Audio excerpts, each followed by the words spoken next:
Tudo bom, pessoal? Bem-vindos, queridos amigos de texto, literatura, roteiro e criação. Hoje nós vamos falar de duas coisas que inspiram muito: música e texto. Exatamente! O tema de hoje é: faça seu roteiro e seu texto soarem como música. Exatamente! Eu sou Marcelo Pino, sou redator, roteirista e diretor de cena.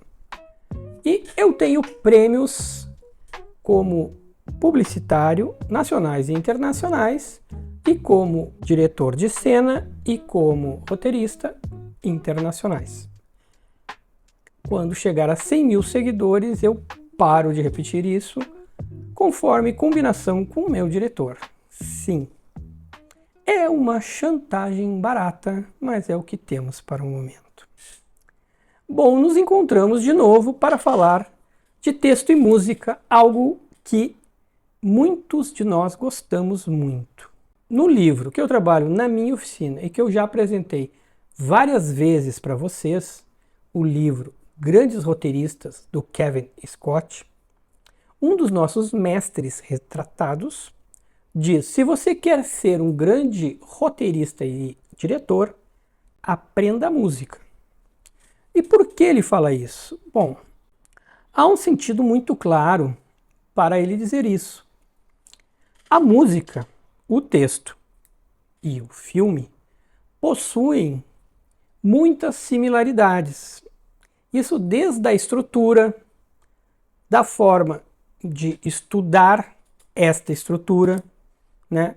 Então, assim, estrutura, ritmo, métrica, acentuação e por aí vai. Vejam, há várias similaridades quando a gente fala de texto, de cinema e de música, tá? Eu, por acaso, tive a sorte de estudar música, de me divertir com música na adolescência, tá? E realmente acredito que isso me ajudou bastante no momento de escrever, no momento de fazer roteiros e até mesmo de dirigir. E acho que um diretor, um músico e um escritor, ou um roteirista também, dialogam muito bem porque possuem formas de pensar, um padrão mental similar. Não significa que eles precisam concordar naquilo que falam, mas a maneira de pensar deve ser similar. A música ajuda muito a gente a produzir criativamente o texto, o roteiro, certo? E isso me ajudou também na minha formação. Inclusive, vocês já devem ter visto em outros episódios, quando a gente invertia a câmera, que há a minha bateria aqui próximo de mim, que é a minha companheira no final da tarde, né? Eu continuo tocando, é algo que me faz muito bem, a minha terapia de final de tarde, tá? Também comentei com vocês que eu tenho um projeto praticamente finalizado de contos, onde eu escrevi a partir de músicas, né? Seriam, de certa forma, contos com trilha sonora, tá? Então isso também já foi comentado aqui, como eu utilizei a música para produzir texto, né? Que foi uma metodologia que eu uso, entre outras. Livro esse que estará entre os primeiros a serem publicados um dia, né? Atenção, editoras sérias e sem projetos, ajudem um escritor procrastinador a se mexer. Mas, falando em metodologia, né? Eu também comentei que eu estou escrevendo um romance, né? Um romance policial noir, que acontece e se passa em São Paulo, e que, para que eu conseguisse entrar no clima do livro toda vez que eu fosse escrever, eu passei a ouvir sempre a mesma música, tá? Do Miles Davis. Então é uma técnica que eu consegui para escrever este livro, tá? Que estava ficando difícil eu entrar no mesmo clima. Então é uma forma que eu usei, uma metodologia que eu usei e que serviu para que eu produzisse de forma adequada este livro, tá? Então, aqui eu estou mostrando vários momentos em que a música, não necessariamente na forma de técnica, né? Não necessariamente na métrica, não necessariamente no ritmo, mas de outra forma, tá? Ela participou do meu processo criativo. Claro que eu, desde muito cedo, tive uma relação muito próxima com a música, né? Como eu comento, desde os 15 eu estudo bateria, eu toco bateria desde os 15, né? Eu brinco com alguns outros instrumentos, eu ouço música constantemente, né? Eu ouço todo tipo de música, né? Então a minha relação com a música é muito forte, né? Mas aqui eu também estou trazendo alguns pontos onde eu mostro a presença da música de diversas formas na minha vida como escritor, como criativo, né, como roteirista. Mas hoje, tá, eu queria ir um pouco além. Eu gostaria de falar da música quando ela é o tema da obra. Eu não vou falar necessariamente da música e do cinema quando a gente está tratando de um musical. Tá? Por quê? Tirando o filme Hair, que uma boa parte de vocês conhece, e é um filme que eu gosto muito, tá? Eu não sou um cara afeito a musicais, certo? Eu não gosto muito de musicais. Não é a minha praia. Respeito quem gosta, tá? E já foi um estilo que fez muito sucesso no cinema. Mas não é a minha praia, tá? Não é uma questão crítica que eu estou trazendo aqui. É um gosto pessoal, ok? Então, hoje eu queria falar de um filme que me influenciou muito. Acho que influenciou muito a minha geração, principalmente a galera aqui do Sul, porque era uma época onde havia uma efervescência de bandas e tudo mais, tá? Mas acho que também teve muita influência no Brasil. É a minha percepção. Acho que não foi só no Sul. Foi um projeto que se propôs a algo extremamente desafiador. Não só desafiador, como inovador, tá? Ainda mais se a gente se der conta que a gente está falando do início, que era no início dos anos 90. Ele foi lançado em 91, tá? Então, assim, não havia internet, não havia uma série de facilitadores que hoje existem, tá? Então, pensem comigo. Vamos trilhar mentalmente o que acontecia na mente do criador do projeto. Um diretor decide fazer um filme porque ele tinha um lindo roteiro em sua mão. Mas além disso, ele decide formar uma banda para fazer esse filme, uma banda de verdade, e depois ele decide que esta banda que ele vai formar, essa banda vai excursionar pelo mundo. Olha quantos movimentos tem aqui, tá? Então assim, fazer um filme já é desafiador.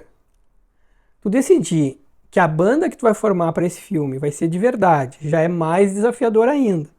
E que ela vai excursionar depois, bom, o cara pediu, né? É um desafio e tanto. Alguns já mataram a charada, tá? Do que eu estou falando. Quem não matou, sente-se confortavelmente, prepara um cafezinho, porque nós vamos falar de um grande filme que se chama The Commitments, do nosso grande Alan Parker, tá? Mas foi exatamente isso que ele fez no final dos anos 80, começo dos 90, tá? Ele tinha um grande roteiro nas mãos, tá? Que roteiro era esse? O roteiro contava a história de um jovem no subúrbio da Irlanda que decide montar uma banda, mas não era uma banda qualquer, era uma banda que iria tocar soul music. Agora entenda bem, final dos anos 80, uma banda subúrbio de Dublin iria tocar soul music na Irlanda. Não havia Spotify, não havia internet. Eu não lembro quando é que a MTV foi lançada, mas ainda não era assim fácil pegar canais de TV à torta e à direita, tá? Então, não havia assim a divulgação, a disseminação, a propagação enlouquecida de tudo que era música, em primeiro lugar, tá? Depois, tu não chutava uma árvore e todo mundo tocava alguma coisa. Também não era assim. Mas começa o nosso filme com este nosso protagonista buscando formar a sua banda, porque ele seria o empresário da banda. E aí começam a aparecer as figuras mais inimagináveis, ecléticas possíveis. E quem já formou uma banda, eu já passei por esta experiência algumas vezes, sabe que era muito parecido com aquilo que aconteceu no filme. Então ali já começa uma identificação, mas quem não formou também se diverte muito com aquilo ali, tá? Mas há muita realidade naquilo ali. Outra coisa, os diálogos são maravilhosos, tá?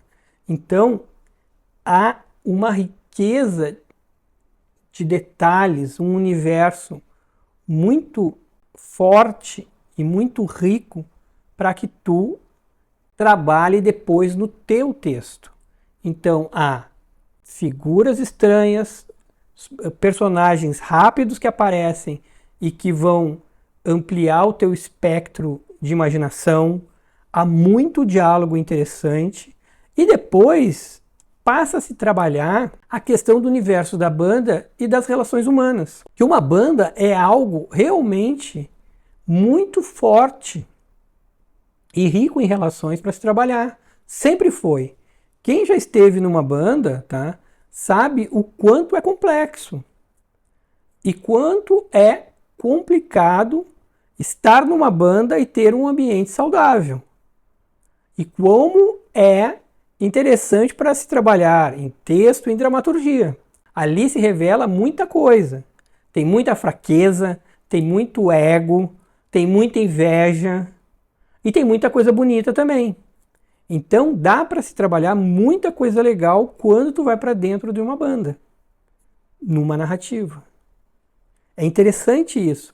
Não é muito explorado esse universo, a sensação que me dá, tirando quando é um filme sobre a história real de uma banda, tá?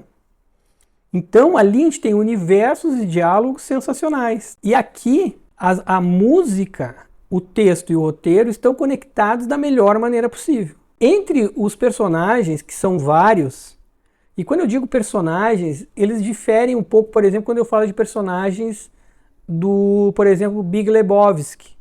Aqui eles são personagens mais humanos. Eles trazem não só a carga do ser humano, mas eles trazem a mente, a vivacidade, o sentimento.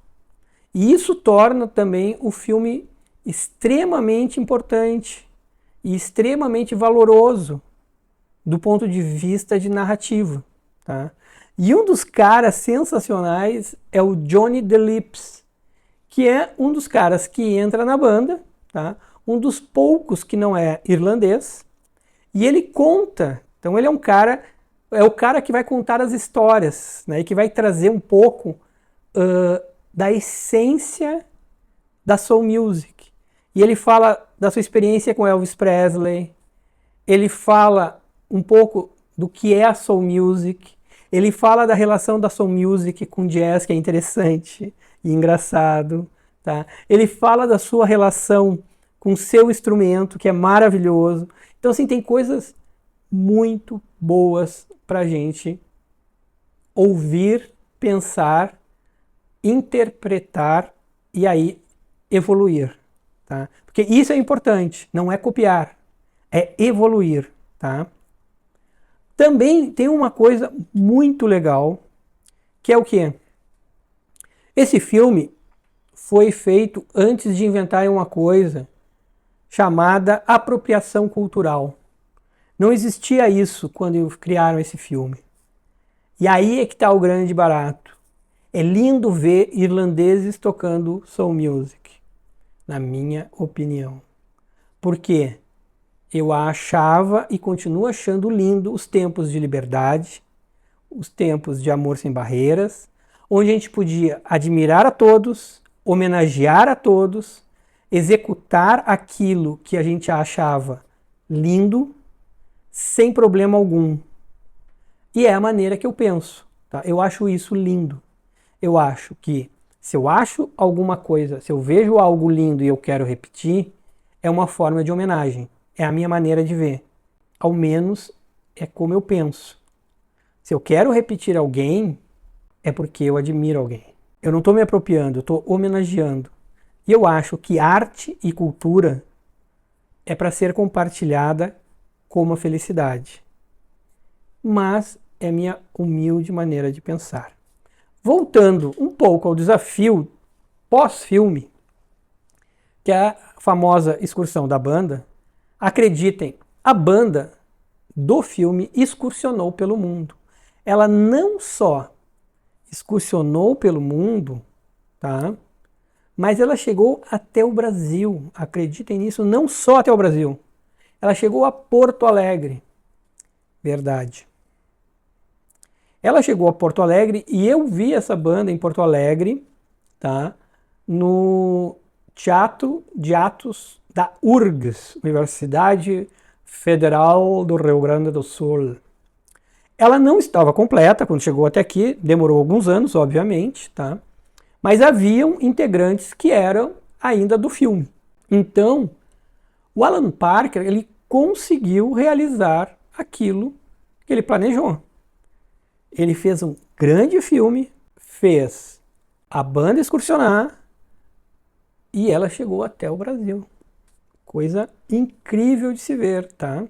E se você não foi mordido pelo bichinho do Fast, onde só consegue ver filmes que se resolvem rápido, tudo é 4 segundos, 3 segundos, senão tu não aguenta, tu fica nervoso, tu tem que ver este filme. Não, este filme não é lento, mas ele é um filme que tem o timing dos anos 90.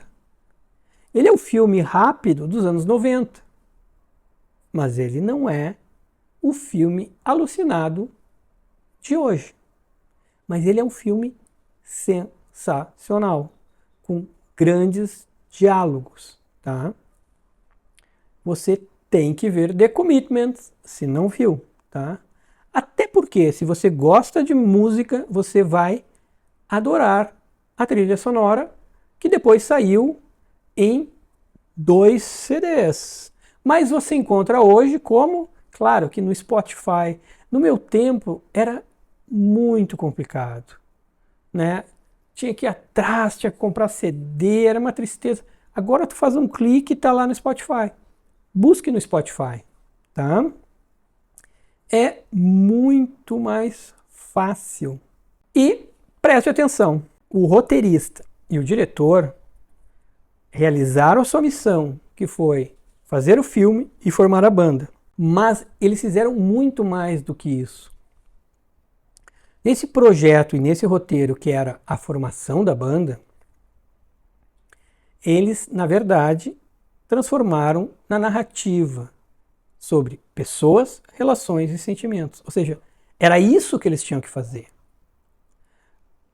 Todo o roteiro é sobre o ser humano. Sim, narrativa, tá? É ação e emoção.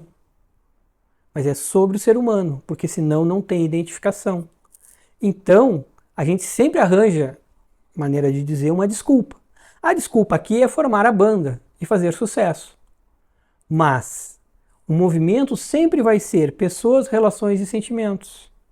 Lembre disso. Mesmo sendo um filme banda, o objetivo sempre é falar sobre pessoas, relações e sentimentos. E foi isso que eles fizeram. Primeiro eles começam mostrando como o mundo é diverso. E depois eles passam a mostrar como é complicado viver em harmonia. Mas o final vocês vão ter que ver.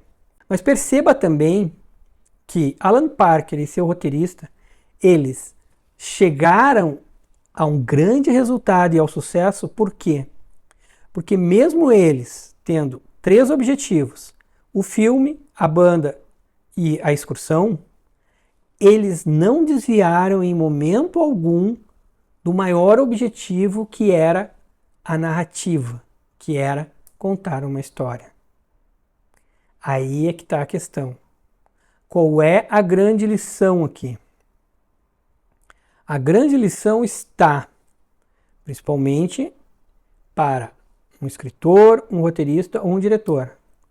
Tu pode fazer mais de uma coisa no teu projeto. E hoje, atualmente, tu é obrigado a fazer, preste atenção nisso. Hoje, normalmente, tu não deve só lançar um filme. Tu deve ter ajuda de outras pessoas para ancorar este filme em outros projetos.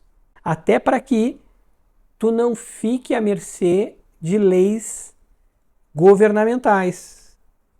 Se tu for inteligente, tu pode ancorar ele em outros projetos e te autofinanciar. Pense nisso. Mas, voltando, tu pode ter, junto com o teu projeto intelectual, outros projetos, até mesmo culturais, como a excursão de uma banda. Mas, em momento algum, tu pode desviar do cerne do teu projeto. De forma alguma. E aí tu vai ter sucesso. Lembre da lição do The Commitment, Alan Parker. Tá?